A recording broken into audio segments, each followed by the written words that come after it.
Brian. Welcome to Right on Red podcast, where our goal is to wake up the woke. This is episode number 3. And in this episode, we're going to have a few different segments. Start out with our normal talking segment. Discuss what some topics that are hot right now, some issues that are going on nationally and locally. And then we're going to hit the road. Where I hit the road the last couple of days in my city of Rochester to go check out some areas that are decaying, but were once great, and I'll explain why that is and how we were once great. One of the fastest growing cities in the United States at one point, thanks to Kodak, Xerox, Bosch and Lomb, and other industry. Now, the title we hold is the murder capital of the United States, and we'll talk about that as well. I did catch up with a pro-life group, multiple groups actually. Speaking to me was Josiah from one of the churches that were involved, and you can hear what he had to say. So a lot of people involved in that walk, the walk for life here in Rochester, New York. There was, I'd say, it had to be 1,000 people plus. I mean, it went on for a long time and ended at Highland Park at the Bowl, I believe they call it. It's like this big area where they have bands and stages, things like that. But let's get started here. Talk about the Trump rally tonight. Interesting. He did something different, which I thought was really cool. Put up stats, poll numbers on the screen from his research team or other research teams, or whoever did it. And it showed him burying President Biden or Vice President Kamala Harris if he decides to run in 2024. Obviously, we have a long way to go. But I believe that if he does decide to run, he needs to keep it about this current administration, about the failures of the Democratic Party. Don't make it a reprieve on what Joe Biden is doing. Don't let them come after you for Twitter or this and that, even though it's all garbage and BS. The fact is, that's what they'll do. So in my opinion, right now, there's no reason to stir the pot. There's no reason to do things to take the attention off of the failures at home. Now, am I rooting for America to fail? No, I'm not. But right now, it's inevitable with the policies we have in place. It's not like these policies can just suddenly do well. They never have. These policies aren't new. They're old. Progressive policies are just recycled bullshit. That has never worked. It's never going to work. And we will not see anything change unless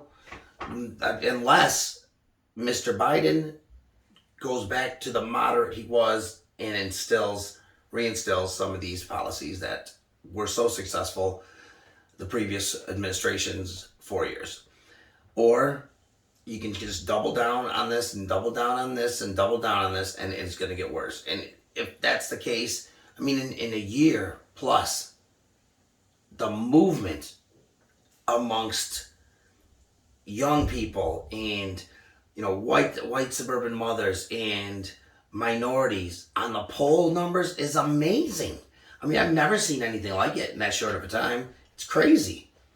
I mean, there's terror in the minds of the Democratic Party right now, and rightfully so, because the ones that are actually have a head and have a brain in their head, which means the ones that aren't in the far left progressives party wing of the party, they're terrified because they know right now that it's doomsday for them if and not just for this election, for many more to come, if they lose Black Latino voters, because they have not been able to win an election in 40 plus years without the Black and Latino vote.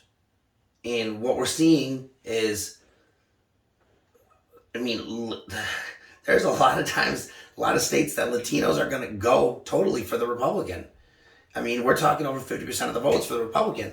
And then the Black vote for Trump doubled from 2016 to 2020.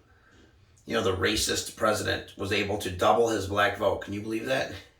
It's because people see through it. That's why. And in his first election, it had doubled since the last election between Obama and Mitt Romney. So it's moving. We're seeing a party that, 10 years ago I would have said is old stiff white guys, the Republican Party. But what we're seeing today is amazing. I mean, look at, I told a friend who is an independent. He's not a Democrat. He's not a Republican. Loves to listen to my radio show and loves to read my posts on social media. And he fires back to me. Sometimes he has the same opinion. Sometimes it differs a little. Other times it's different. But either way, we like to talk. And he said to me that he just can't, he really can't believe how the Democratic Party has just expected the vote to come to them, and be there for them. They've taken advantage of it. They've taken it for granted for so long. And it's like, in order to, if you're a business, in order to keep your customers happy, you have to deliver on your services, on your product. You have to deliver the product. You have to deliver on promises, on things you say, correct? Well, the Democrats have taken black voters, especially for advantage, granted for so long, taking advantage of them by, when it gets close to an election, yelling that Republicans are racist, and then, you need our help, and they get the vote. And then they do nothing. So like I was just going to say, I was telling my friend, I said, we're not the party of old stiff white guys anymore. You got to see the amount of minority and women that are running throughout the country as Republicans. It's insanity. It's unbelievable. And it's such a great thing to see, because so many people have just walked away from the left that, we're just taken for granted as always going to be a lifelong Democrat. The Jack Brewers, the Vernon Jones, the Tulsi Gabbards, and it's great to see people be free thinkers. Like I said, my friend is independent. He's neither. Some opinions left, some opinions right. And he asked me, he said, "What am I? What do you think I am? Am I a Democrat? Am I a Republican?" I said, "You're whatever you want to be. You're a free thinker."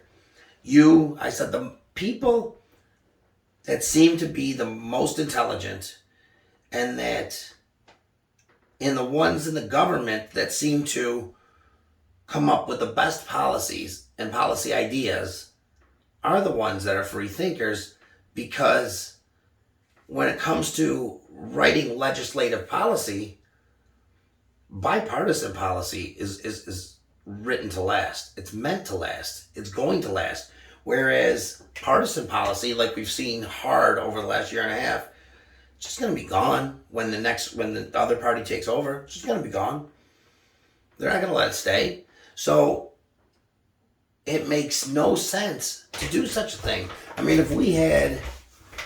there was a time when, Republican lawmakers and Democratic lawmakers weren't that far apart on a lot of issues. They would work together. And it's still like that with some people. The people like Joe Manchin or Kyrsten Sinema, they aren't that far away from the Republicans that are moderate. He's not that far away. Joe Manchin is not that far away from a Lindsey Graham. Of course, Democrats are going to have some different ideas and beliefs than Republicans. It's just how it is. But there's a much wider gap between Joe Manchin and the progressive wing of his party than there is between Joe Manchin and the moderate Democrats. I'm venturing to say there's a bigger gap between Joe Manchin, Kyrsten Sinema, and the moderate Democrats and the progressives in his party than there is between them, the Manchins, and the farther outright in the Republican Party, because it's insane how different the thought processes of Elon Omar compared to Kirsten Sinema, or Cori Bush. Awesome, Cori Bush. She's a real winner. But her thoughts in zero way overlap Joe Manchin's thoughts and beliefs. Zero. If she went into West Virginia, she wouldn't probably get 2% of the vote if she ran for an office. Whereas Manchin, as a Democrat, is probably one of the only Democrats who could win in West Virginia, which is by far the most, they had the most people that went for Trump, had the largest percentage go for Trump in the 2020 election. So Manchin is, I'm not saying he's going against his thoughts, this and that. What he's doing is what he's supposed to do as a senator, what everyone's supposed to do. You're supposed to represent the people, your constituents, the people of your state, of your congressional district, of your town, of whatever you are, depending on what position you hold. But he's a senator, he represents the people of his state, what they want. And 83% of them would be very upset, and I'm willing to venture about 95% of them or more would be very upset if he voted with the progressive wing on very progressive issues. So he's not going to do that. A, he would never get elected again, ever in West Virginia. B, it would just be stupid. It would just be everything that is supposed to not be in government. Someone going to Washington for themselves, representing their own needs and wants, and not caring about the people that they represent, which happens quite a bit in Washington right now. So, again, you're seeing a huge shift from the left to the right, especially amongst those groups that I just talked about. And come November, it's going to be a huge, I think the question is, how big is it going to be? As far as the wave that rolls in, the red tide that rips through, how big is it going to be? Is it going to, get us the House by 70 seats? Or is it going to get the House by 30 seats? Is it going to get us the Senate by 1 or by 3? It's a much harder thing to flip when you're that close to the Senate, especially when you have, not nearly as many seats up for grabs as the Democrats. But in the same sense, there's only a few toss-ups. And those toss-ups very, very likely will go Republican. Talking Mark Kelly in Arizona, who people have not been happy with. And Raphael Warnock in Georgia, people have not been happy with. No, those two, you might say, wait a minute, they ran last time, 2 years ago. Why are they running again? Because both of them were in an election that was within an election. So it was their terms had already gone 4 years. The person who was holding the seat left. The president had put someone in there, whoever put someone in there to fill that seat until he was done, until the next election. But then they had to have a special election to fill those for the remaining 2 years of the term. Kind of confusing, but you can look it up.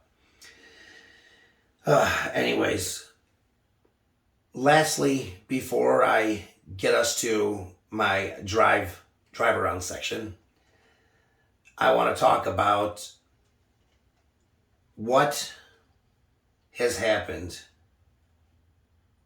with our country as far as really shifting towards communism.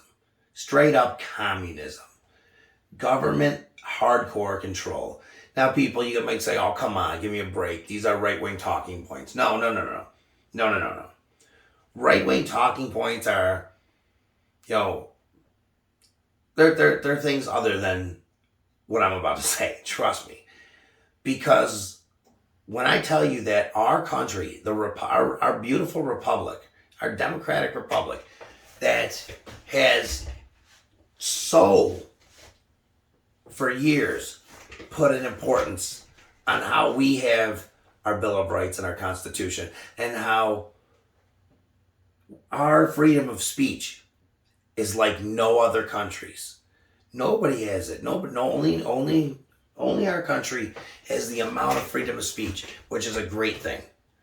Because growth and evolution happens for a country, for a group of people, when subgroups are able to debate, when issues within that group are able to be debated, to come to the best solution, the best conclusion, to do what's best for the whole, to allowing people to make their own decision of whether they want to be involved in something or not. That's what's so great about a free country with freedom of speech. You come in, you say, well, this is how I feel, and that area maybe doesn't feel the same as you. You can go to a different area. You can move. You can live wherever you want. You can work wherever you want. You can be whatever you want. But it's gotten to the point where, I'm not kidding you when I say this, the Biden administration has decided that it's time to put forth a ministry of truth. What is it, you ask? It's a campaign against disinformation.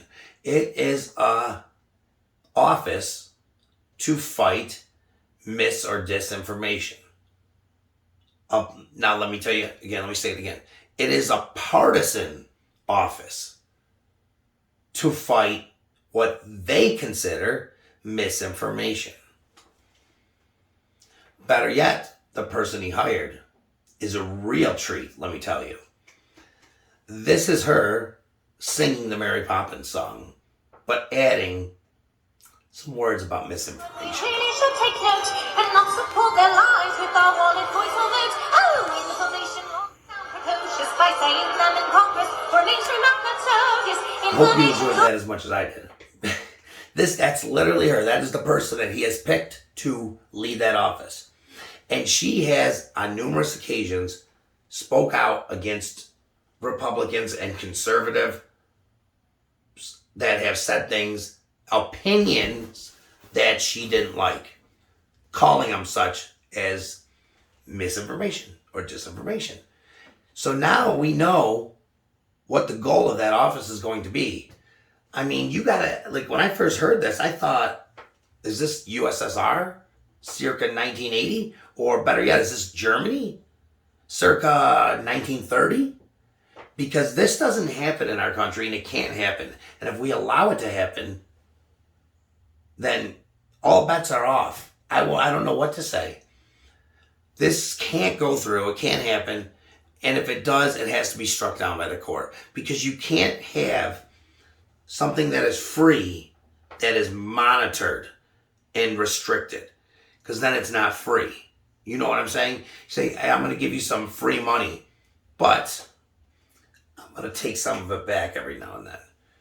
No, that's not free money then. You know, that's not even close to free money. You know, I'm going to let you say whatever you want, but if I decide I don't like what you're saying, then I'm going to have to stop you. And I might even have to come pay you a visit with the stormtroopers. Like, it's completely the opposite of everything this country's been built on. Everything. And it's so interesting that it happens when this Elon Musk Twitter purchase is happening. So I ask you, why?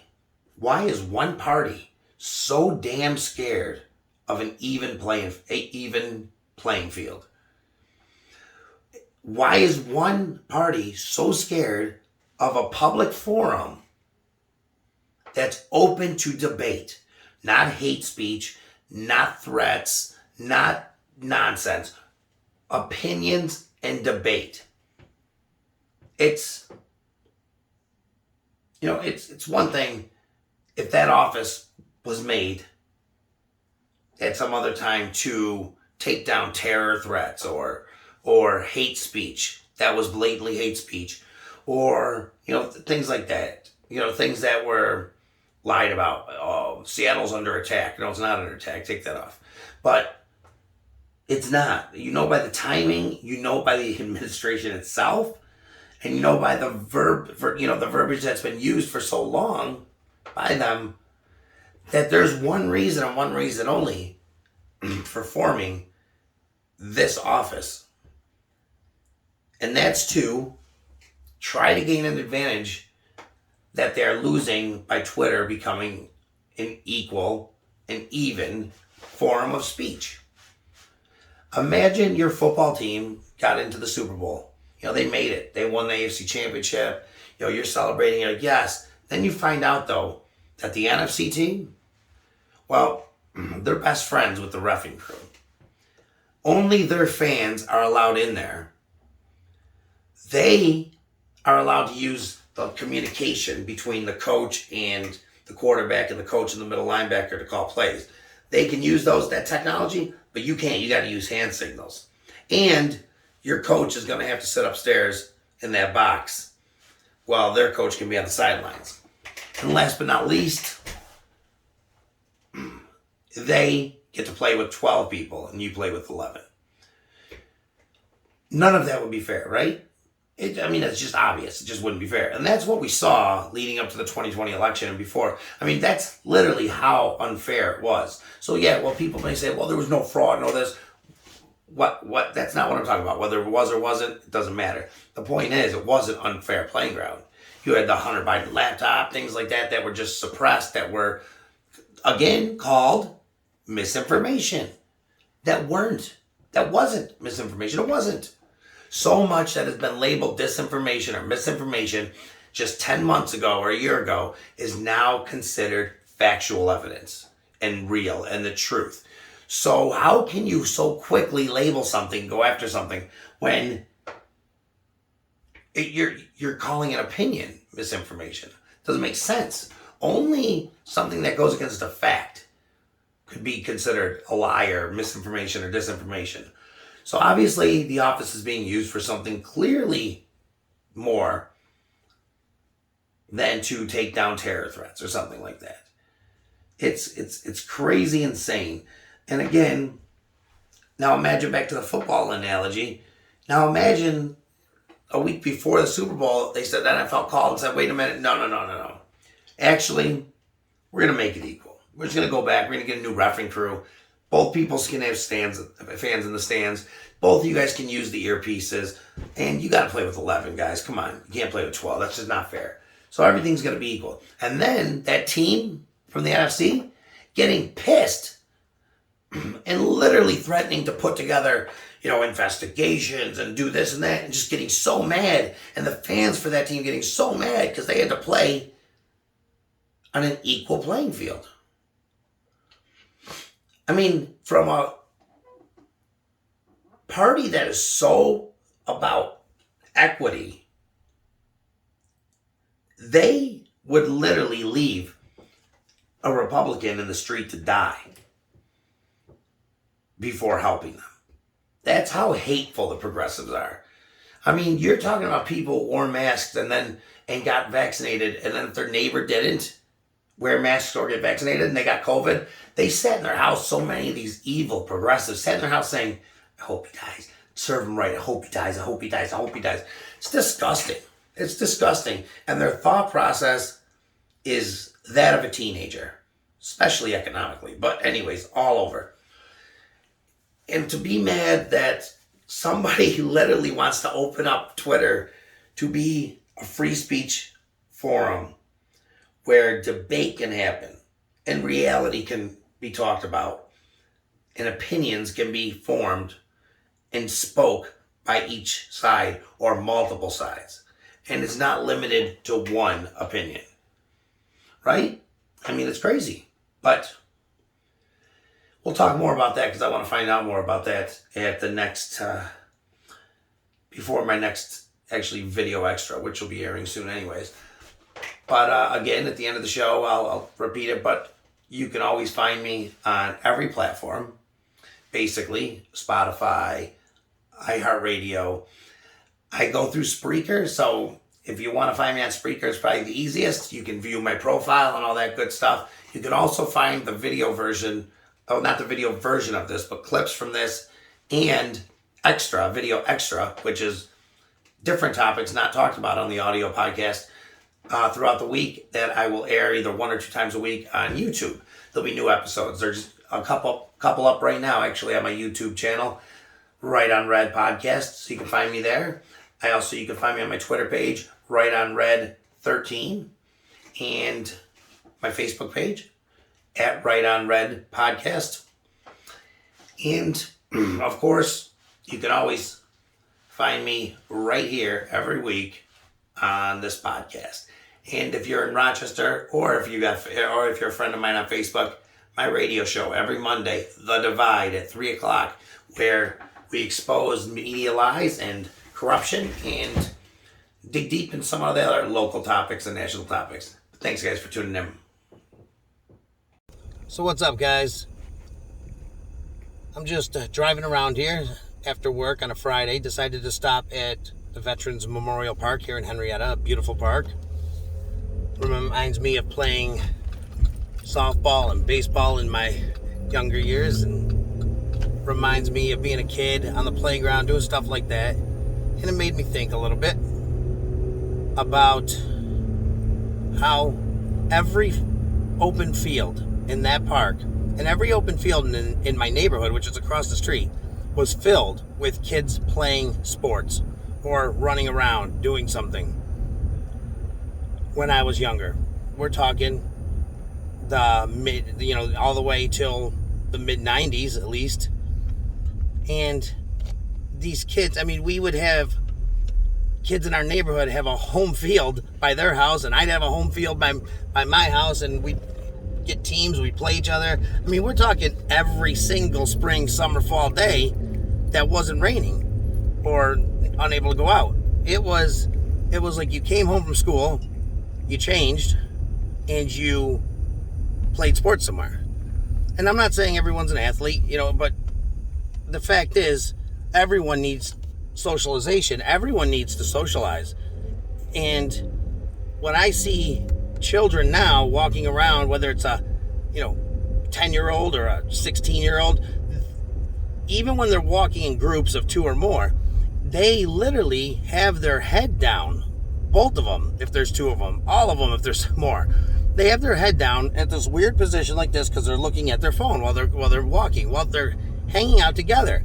I saw a group of kids in the mall the other day, about 7 of them hanging out, and they all were sitting in this area by the coffee shop, and they were together, and they're all sitting there. Not one word did I hear. Every one of them was looking down at their phone and doing something, and not to mention they all had masks on, so they might as well have slapped the vote for Biden, I voted for Biden sticker on their shoulder.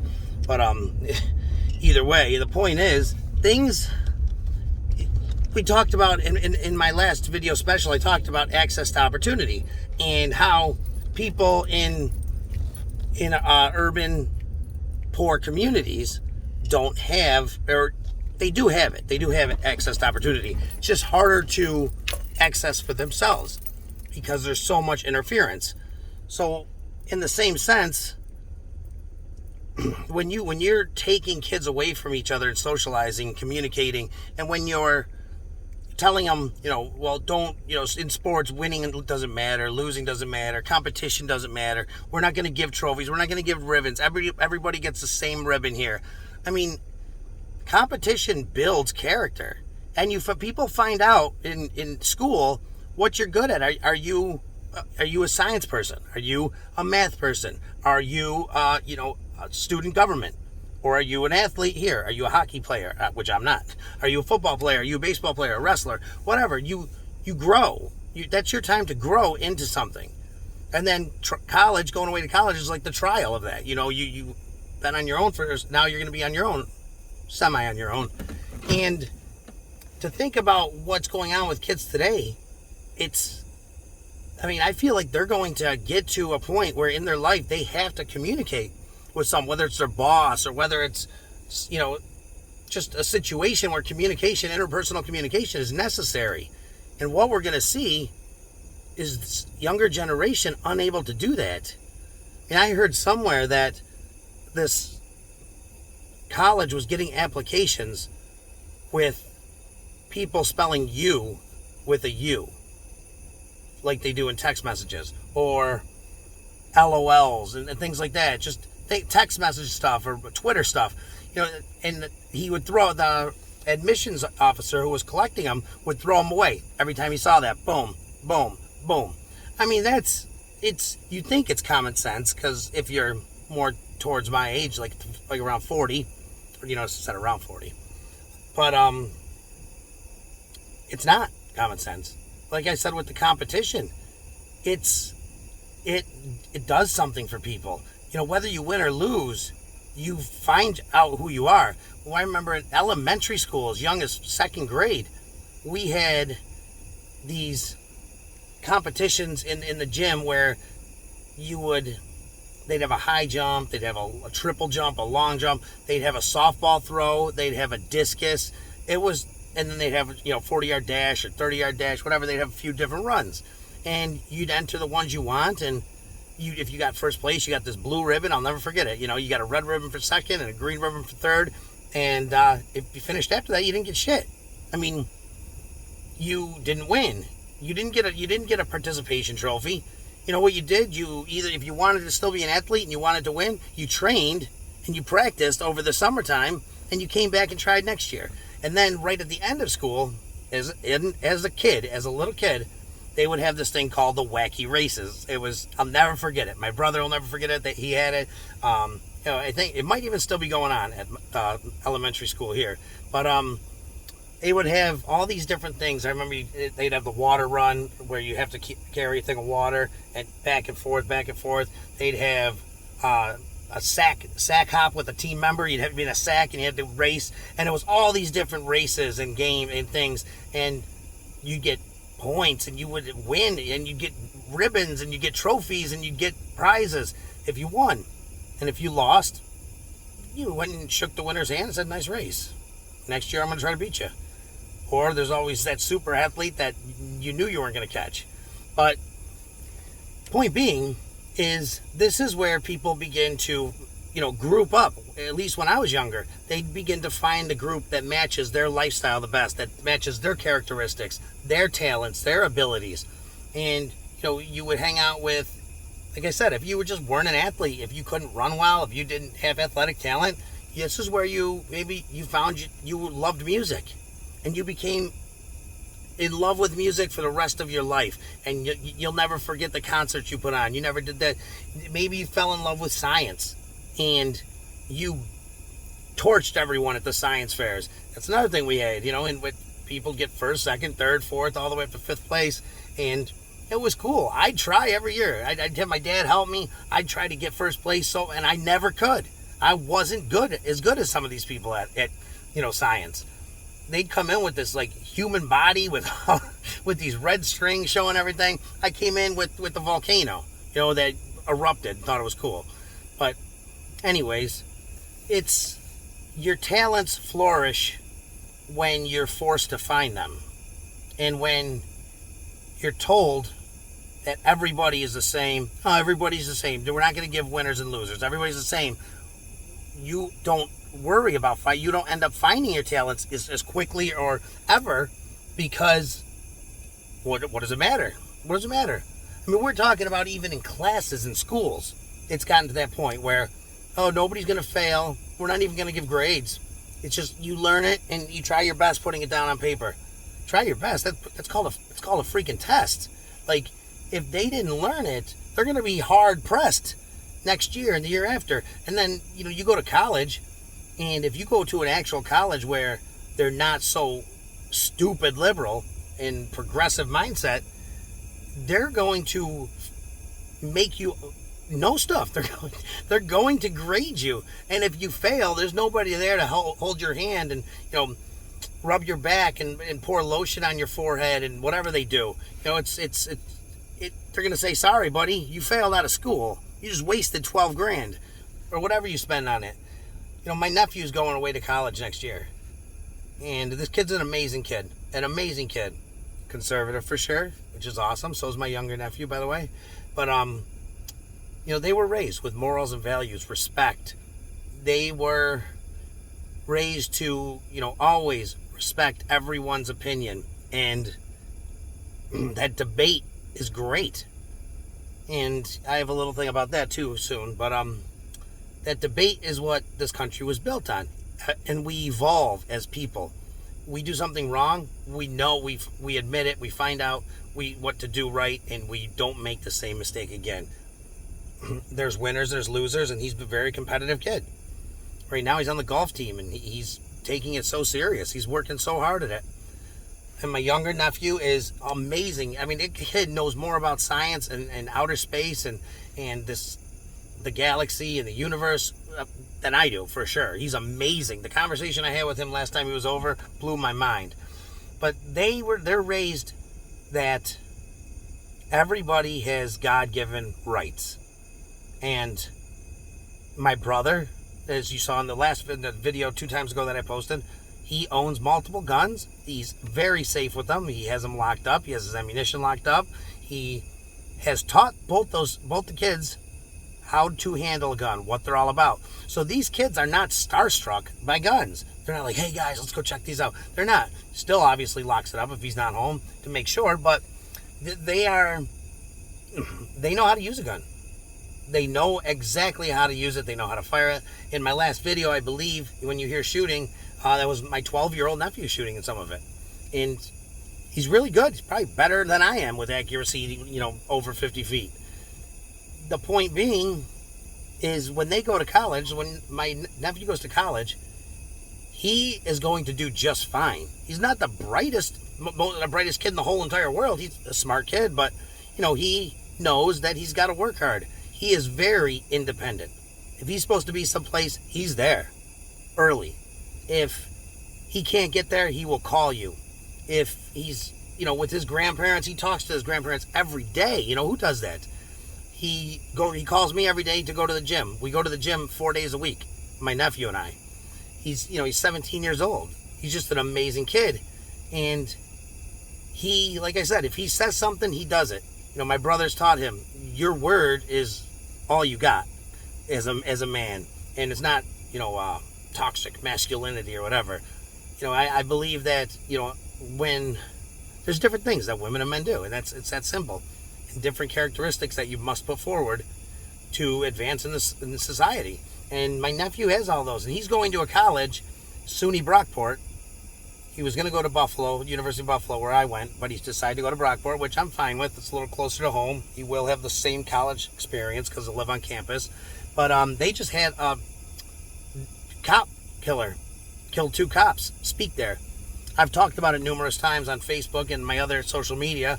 This guy, Anthony Bottom was his name. Now it's Jaleel Montequim. That's what he changed it to in jail because he's some community elder now that's so wise. In the school, they actually more so a couple professors, these horrible liberal progressive, like just ridiculously angry professors, decided to have him on there, and they came up with a slogan and some promotional flyers, and it said come have an intellectual conversation with Jaleel Montequim, a political prisoner for 50 years because he just got out. A political prisoner? You gotta be shitting me. Like, that was insane. I couldn't believe it. It blew my mind. And I know one of the head administration people at that college. He is a African-American man, 53 years old, and he's the most conservative person you will ever meet. Ever. And he was furious, I know. There was a teacher that resigned.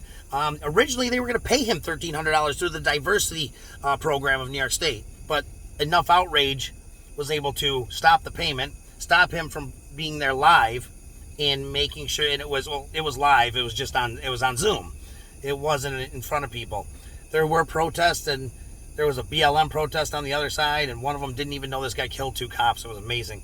But the point is, my nephew looked at me and he was like, should I go? Maybe I shouldn't go there because it's such a liberal college. And at first thought, you think, yeah, go to Hillsdale, go to someplace else. But then you got to think about it. We can't just give these places, these educational institutes to the left and say that, well, we just won't come here. No, go there, voice your opinions. As long as you're not, slamming someone or, hate speech or anything like that, go and voice your opinion and make sure, that you have friends with you. You have documentation to show that you're not doing anything wrong. You make sure that free speech continues at these colleges, because if we don't, it won't. I promise you that. Because these academic elite professors, whatever you want to call them, they are the ones making all these nonsensical rules of of, different things that just literally have no bearing to anything that matters. It will solve zero problem. It's absolutely absurd, but it's a progressive concept to keep our minds occupied, and that's what they're doing. And you got to call them out in order to make sure they know that this isn't the way we're going to live. This isn't the way everyone's going to just conform. Everyone is different. Everyone has the right to speech. And I wholeheartedly agree that every single progressive has the right to voice their opinion. Every single one. And they have the right to protest peacefully. They have a right to do anything the Constitution and God has granted them the right to do. They don't have the right to demand equity and be entitled, and to do this the way they were raised has turned them into a bunch of crying, entitled little bastards. And it's like they had a cry room at Amazon or at Twitter. No, it was Amazon because some issue. They had to have a cry session. Oh my God! If I was crying over something stupid when I was young, my dad would have laughed at me, said, "Shut the door. I don't want to hear that." No, if I cried because it was something real, someone died, something like that, it's different. But if I cried because, somebody looked at me wrong, or somebody said they didn't like my shoes, or somebody said that we should do this instead of that, it's like, oh my. They're always talking about, well, we have to face different, hateful rhetoric from certain people here and there. Everybody has to face hateful, stupid rhetoric from ignorant people. If you're overweight, you do. If you have, you look different, you do. If you say something stupid, you do. Stupid, ignorant bullies will always be stupid, ignorant bullies. And they transition to whoever they feel like picking on. They will use the most hurtful words to do that. They'll call overweight people fat bastards, and, they'll use the N-word. They'll use stupid language to try to hurt you because they're ignorant. Yeah, of course they're racist too if they're going to do that, but the point is they're just overall ignorant. Racism is ignorance. Most people aren't like that. It's in no way going to derail your life or your future or determine your success by somebody calling you, making fun of you or mocking you or calling you a name. That's just stupid ignorance. It's racism that can derail you is different. And people don't learn that. That really doesn't exist in this country anymore, thankfully to our evolution of our country.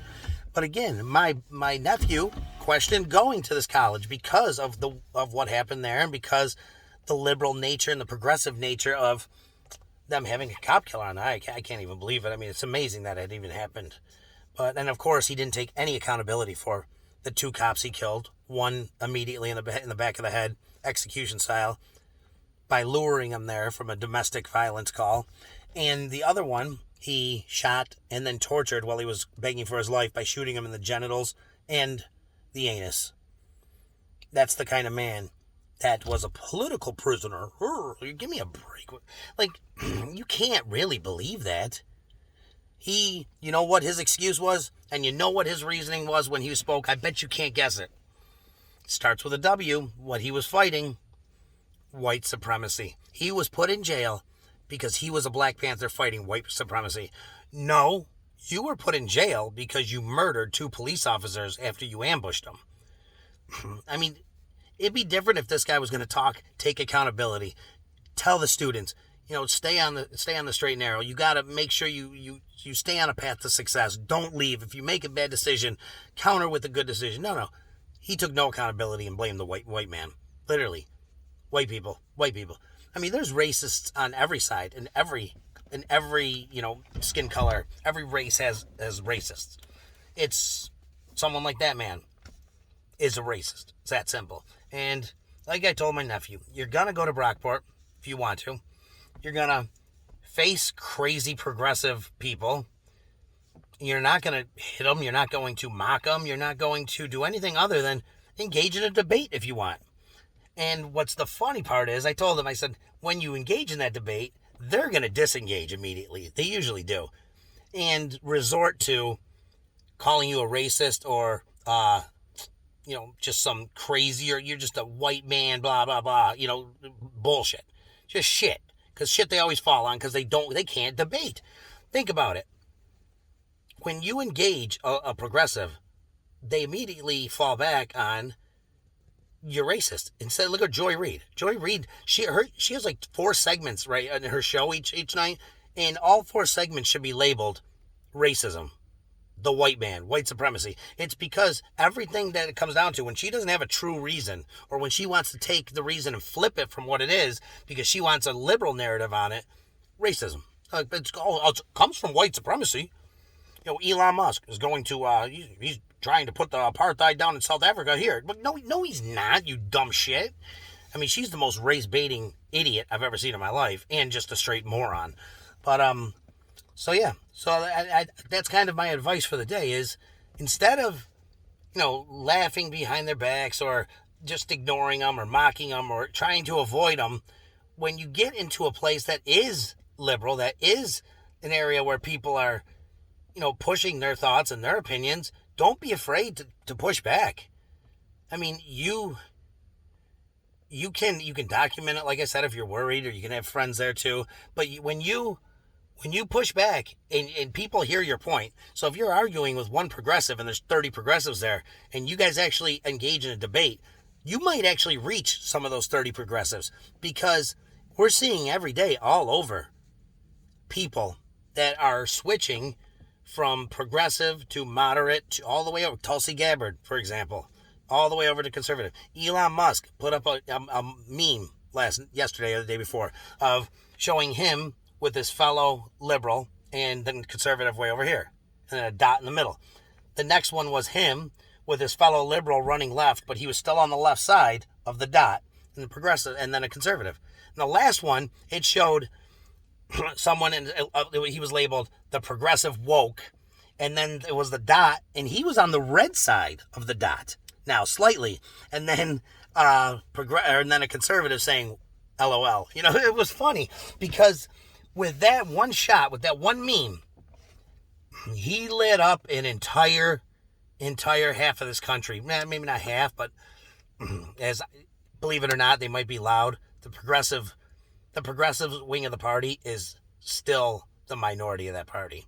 Believe it or not. They're just very loud, and they're scary. They scare everyone into shutting up. Unless you're Joe Manchin. But, anyways, so by him doing that, he essentially announced he's a conservative now. Slight conservative. He was, he's right of middle. That's what he said. That's literally what the picture showed. I am right of middle. And with that, people went crazy. Well, this and that. I remember my nephew saying, is Elon Musk a conservative? And I said, I don't know. But I respect his opinions. I respect what he says. And I like that he's for free, open speech and debate. That's all that mattered. Like I said, I believe every progressive person, no matter how crazy they are, unless they're going to commit violence, has a right to assemble and a right to, say their opinion, even if they want to yell it and be annoying. They have a right to do that. But we as conservatives have a right to fire back. We have a right to assemble also, and to show facts and evidence and data.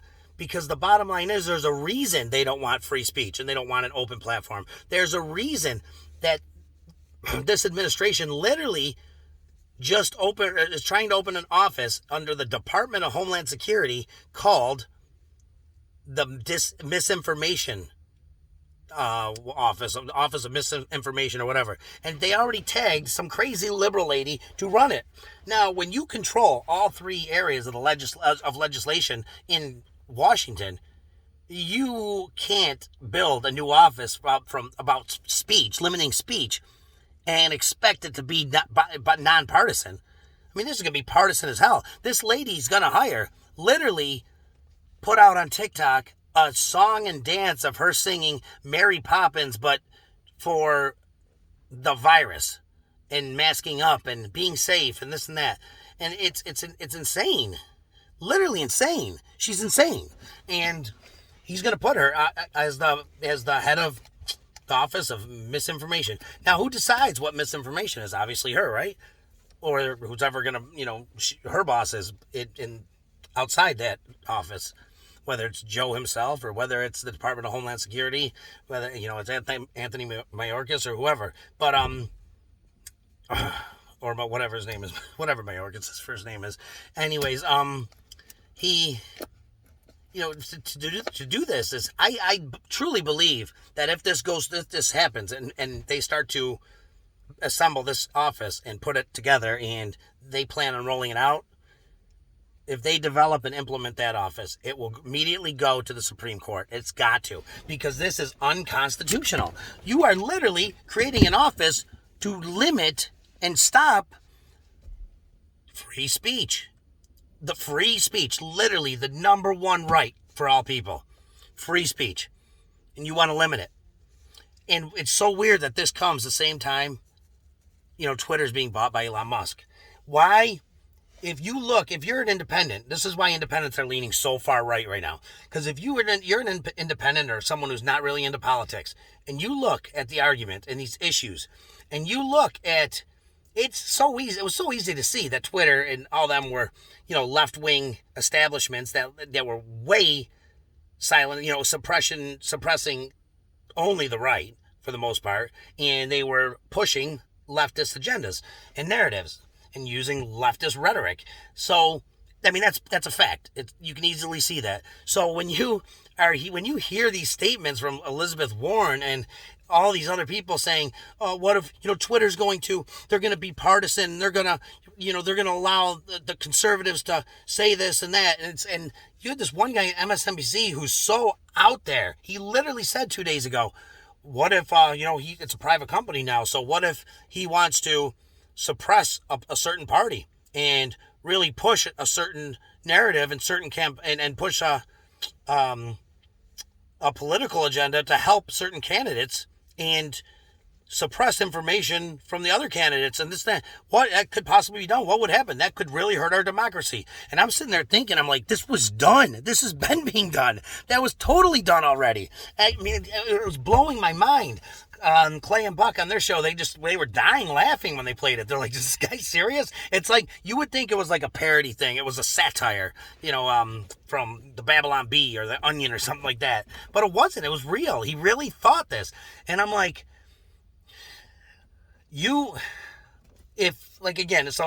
you're looking out there from an independent standpoint and you see issues out there and you see two parties and one party is having their information suppressed, the other party is so scared for an open, not an advantage to the right or left. It's literally open for debate, free speech, whatever. Whoever wants to debate, go ahead. Whoever wants to engage in conversation, you can or you can't. You don't have to. But everybody can put their opinion out there.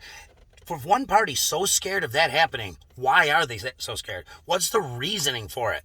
If they're so confident that their policies and their values and morals and opinions are so spot on, wouldn't you want to engage in debate to prove this? I do. I want to, for sure. Why does only one party want to debate? Why is one party not asking to suppress anybody at all, including progressives? The right wants just open debate, open information, everything to be acknowledged, things not to be suppressed or called misinformation. When the Hunter laptop, for example, which now everyone knows was true, but it was completely suppressed as Russian disinformation and misinformation, whatever it is, I don't know what it is. Misinformation, I think they go with more now. But that was true. It was completely true. There were things during COVID there's things over the last year so many times on so many issues that were flagged or tagged or pulled down as disinformation and were labeled by the liberal media as disinformation that just weeks later or months later were factual. Were evidence-based facts. So that's why they don't use lies. They use disinformation and misinformation, because they know it's not a lie. It's propaganda. No, it's not. The left is the king of propaganda, and that's the bottom line. So in order to, now with a fair playing field on Twitter, we can go there and we can open up and have debate. But you, like I told my nephew, you have to have it in public. You have to have it at schools especially. You have to have it.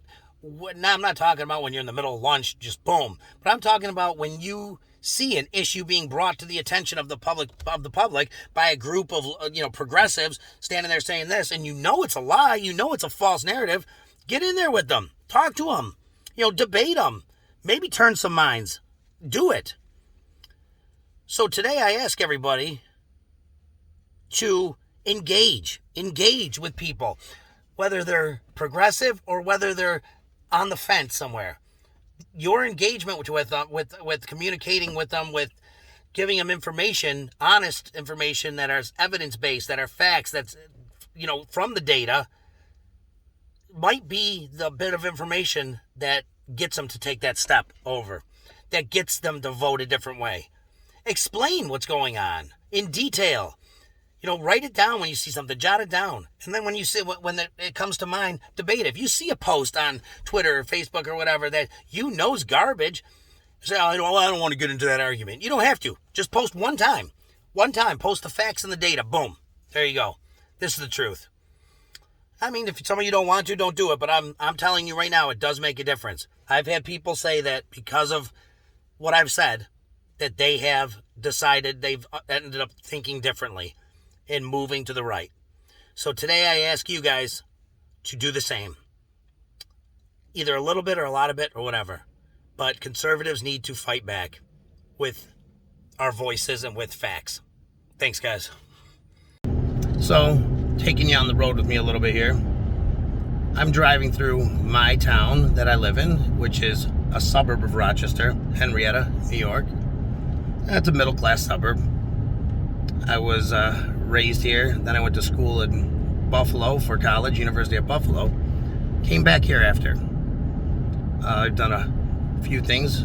We owned a restaurant and bar, my family, for 16 years. And 5 years I did medical device sales, which is a great job. And then I left there to open up my own bar by myself in one of the other suburbs. It didn't last that long. It didn't last as long as I would have liked it. But I work now with my father and brother. And of course we're doing this and trying to get a nonprofit off the ground. But anyways, my point being is that I got to drive through my town of Henrietta, which has always been a safe middle-class suburb, with something like this, which is a pepper spray gun on my front seat. Because there's been people actually killed, not just carjacked, but killed by groups of kids in the suburbs and rural areas, carjacking cars. I mean, are you kidding me? We know that the city of Rochester has become the crime capital of the United States. #1 murder rate in the United States, by far, too. It's not even close. 80 murders, record number, of course, for us, in a city with 200,000 people. Play that out to Austin, say, who's got 1 million people. And they actually broke a record, too, with 84 murders. Austin. And they're going crazy. We got so many murders, 84. They have 1 million people. So if we 5 times 200,000 is 1 million, so 5 times 80 is 400 murders. I mean, that rate is unsustainable. It dwarfs the murder rate of Chicago, St. Louis, San Francisco, LA, New York. So obviously when crime is that bad, and violent crime especially, it's going to spill out into the suburbs, and that's what it's done. Henrietta has areas that do border the city. It's a 10-minute ride to any suburb, basically, from the city of Rochester. So it's not hard to get here. There's bus routes that go all over. And I'm not saying everyone committing crime is from the city, but it's turning out that the majority of the people that are doing the carjackings and committing crimes in the suburbs have been from the city. There's been jewelry stores that there was a bunch of them that were hit a few months back. There was 2 men going in, trying on some expensive jewelry and then running, and they had a third man had a car waiting. They were apprehended finally, thank God. The one guy's name, it's great, was Cashmere Coates. That's his real name. They released it. Cashmere Coates. I mean, that's awesome. That's a great name. You could have done something with that name instead. Decided to be a criminal. But cashmere coats. That could have been. It sounds like it sounds like a cashmere coat, but it sounds like something you could do a great Instagram or TikTok account with, or just used it to some advantage other than stealing jewelry. Because now his name is Inmate Coates, Convict Coates, whatever you want to call it. So, anyways, I just wanted to make that point about the suburbs. I mean, it's like I said, it's a middle-class town. And the other thing I wanted to say is growing up, I grew up in the 90s, late 90s. I graduated in 96, mid-90s. Went to college up until 2001. Racism was not portrayed as harshly and as largely as it is now. Now, I know a lot of issues are bigger because of social media and access to information, but the fact of the matter is, we didn't think about black and white in high school. I had so many friends that were every nationality. I had Asian friends, Latino friends, black friends, white friends. It didn't matter. It just, we were from the same economic class, the same geographical area, so we all turn out pretty much the same as far as financially or professionally. Some did better, some did worse, but on average, it shows that it's not the color of your skin, the way you turn out. On average, anybody can be the, wild card, but on average, it's your access to opportunity, your access to education, your access to just, obviously, money and funds to survive. But to say it's a color thing, and the way the left puts it is, we need to help Black America. No, because my friends here and that grew up with me that are black, they don't need the government's help. They're all, in the same middle upper class as anyone else who grew up that was white. So to label it that is falsely defining the problem, incorrectly defining the problem, and that's kind of the aim of the progressive left anyways, is to define problems. I mean, you've heard them in a debate. If they're getting buried, which they usually are in a debate with a conservative or with even a moderate, they immediately go to white supremacy or racism. You're obviously talking to me like this because you're a white supremacist. No, never forget the Donald Trump line when he called on a reporter and said something. The reporter pulled down her mask and said, "Are you saying this because I'm Asian?" And he looked at her and said, "No, I'm saying this because you're stupid and you made a dumb statement." He asked a dumb question. But it's hilarious because when you're truly not racist, somebody calling you racist isn't going to bother you. You don't have to prove anything. You're not. It's just that simple. Anyways, so I want to take you a little tour on the town and have that discussion as I was driving in my car here thinking about it. And lastly, guys, I want to end with a thank you to the thousands of people who walked in the Walk for Life in Rochester, New York on Saturday from different church groups. And we did get one interview at the end, and his name was Josiah, a young man from one of the churches around there. Stopped and talked to him for a minute, and he agreed to talk to us on the camera, which was really great of him, and seemed like a great guy. So I'll leave you with the interview we had with him, which takes about a minute. But if you go to the YouTube channel, you can see the amount of people that were there. It was great. So thanks again, everybody, for joining me, and here's Josiah. What's your name? Josiah. Josiah, how you doing? I'm Brian. Hey, What are you guys walking for today? so today we're doing the Walk for Life for Compass Care. We're supporting the rights of babies so that the parents just can't decide to kill them. It's So you guys are a pro-life group? Yep, we believe that everyone's made in the image of God, so every baby has rights from conception. So it's not there's not a certain point where the baby becomes alive. Or it It's becomes always property that somebody else can make a decision for, right? Yeah, it's a living human just like anybody else, so it's not your decision to, you can't have a baby on accident, what Exactly. you're doing, so. Totally get it. Yep. We talk about this on my podcast. It's we're conservative, we're pro-life, and Wish more people thought like you guys do. But how long you guys out here today? I'm not really sure. People just like sticking around, having fun for as long as they want. That's awesome. Where you guys end up? We're gonna end up at the Highland Park Bowl. They got like some snacks and stuff out there, some activities. Perfect. We'll have to come see you, and you guys got a heck of a crowd, that's for Yeah, sure. we got a lot of people. It's good to see. That's great to see this. Good Thank you very fellowship much. for all the churches, yeah. Thank you. And what's the church again? It's pretty much just a bunch of churches from the area. We're from Faith Bible. Perfect. And your name again? Josiah. And you're from Rochester? Yep. Perfect. Thanks.